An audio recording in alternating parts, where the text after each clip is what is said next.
Bu 5 ta xato sizni ereksiyangizni o'ldiradi. Ya'ni jinsiy holatni yaxshi turishini kamaytiradi. Videoni oxirigacha ko'ring. Mana shu 5 ta xatoingizni aytib o'taman. Albatta, mana shu 5 ta xatoni qilmaslikka harakat qilasiz keyin.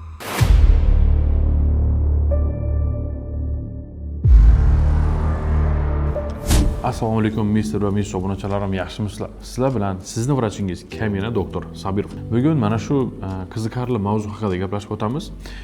Yana bitta narsani aytmoqchiman. Mavzudan oldin ko'pchilik meni ishlaydigan joyimni so'rashadi. Men Xorazm viloyati Urganch shahrida Dildora Farm xususiy klinikasida ishlayman.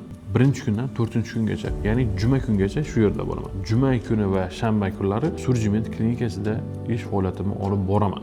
Lekin xudo xolasa yaqin kunlarda hali kunini albatta aytaman, bizlarni kuzatishda davom eting. Xudo xolasa yangi klinika ochyapman. Albatta orzularimdan birisiga erishishga ozgina qolib turibdi. Xudo xolasa ochilganini albatta aytaman, manzilini u ham Urganch shahrida bo'ladi. Keyin bemalol meni haftani 6 kuni ham mana shu o'zimni klinikamda topa olasiz. Xudo xolasa albatta bu klinika qayerdaligini, qayerda joylashganligini va nimalarga asoslanganligini hammasini tushuntirib beraman. Xudo xolasa yaqin kunlarda. Oz qoldi, bizlarni kuzatishda davom etinglar. Xo'p, hozirgacha bo'lmasa, klinikamiz ochilguncha boya aytgan adresimda bo'laman, bemalol kelishlaringiz mumkin. Xo'p, boya aytgan 5 ta xatoni tushuntirib o'taman. Birinchisi albatta bu kam harakat hayot tarzi. Bunda ko'pchilik mana o'tirib ishlaydigan erkaklarda qon aylanish pasayib ketadi. Jinsiy holatda qon aylanish pasayadigan bo'lsa, mana shu mallitas, kichik chanoq a'zolarida qon aylanish pasayadigan bo'lsa, jinsiy holat turishi pasayadi. Sababi jinsiy holat yaxshi turishi uchun 3 ta narsa kerak. Bu birinchisi jinsiy holatda qon aylanishi zo'r bo'lishi kerak, ikkinchisi gormonlar normada bo'lishi kerak, uchinchisi nerv va psixologiya normada bo'lishi kerak. Shunda jinsiy holatingiz muammosiz turadi.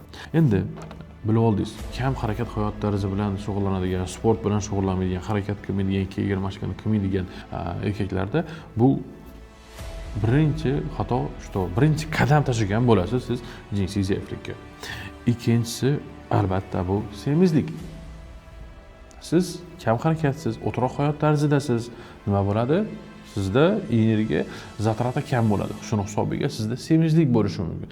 Semizlik bo'ladigan bo'lsa, bu sizni keyinchalik gormonlaringizni o'zgartirib yuborishi mumkin. Qaysi gormonni? Testosteronni, erkakni erkak qiladigan testosteron gormonini siz pastga tushirib yuborishingiz mumkin. Qandayga tushirib yuborish mumkin degan savol tug'iladi. Tushuntiraman. Testosteron moyaklarda ishlab chiqilaveradi. Lekin sizda borgan sari ortiqcha vazn bo'laversa, mana shu yog' to'qimalaringiz ko'payadigan bo'lsa, yog' to'qimalar sizni testosteroningizni ayol gormoniga o'tkazib yuboradi. Tushundingizmi? Siz mayakingiz ishlab chiqaveradi testosteronni, lekin sizdagi yog' boyaga testosteronni ayollik gormoniga o'tkazib yuboradi. Sizda testosteron tushib ketaveradi shu bilan. Shuni hisobiga ham sizda jinsiy zaiflik boshlanadi, libidoning pasayishi bo'ladi, xohishlar kamayib ketadi. Oddiy semizlik ham sizni jinsiy zaiflikka olib kelishi mumkin. Bu ikkinchi sabab. Ya'ni ikkinchi xatoingiz. Uchinchisi doimiy stress, depressiya, surunkali charchoq, bu hammasi sizni boyaga aytganimdek jinsiy zaiflikka olib kelishi mumkin. Qanday qilib olib kelishi mumkin? Tushuntiraman. Siz stressga tushgan paytingiz organizmda kortizol miqdori oshib ketadi. Kortizol esa kortizol gormoni testosteronni yana tushirib yuboradi. Ko'rib turibsizki, sizda jinsiy zaiflik. Shuning uchun ko'pchilik e'tibor bergan bo'lsanglar, ko'pchilik mana semiz odamlar kam harakatlarda va mana shu ko'p stressga tushadigan bemorlarda bu jinsiy zaiflik juda ko'p bo'ladi. Hayotdan qiziqishi ham qolmaydi, hayotga negativ qarashni boshlashadi mana shu ko'p stressga tushadigan odamlar. Va bularda albatta jinsiy zaiflik bo'ladi keyin. Keyingisi uyqu. Ko'pchilik bilmasa kerak, testosteron uxlagan paytingizda ishlab chiqiladi. Ya'ni maksimalniy pik darajaga ishlab chiqishi bu kechki 10 dan tongi 3-4 gacha testosteron pik ravishda ishlab chiqiladi. Siz shu paytda PUBG o'ynasangiz, Instagramda o'tirsangiz telefonda yoki ko'chada yursangiz, sizda testosteron kamayishni boshlaydi. Testosteron kamaydi degani jinsiy zaiflik boshlandi degani.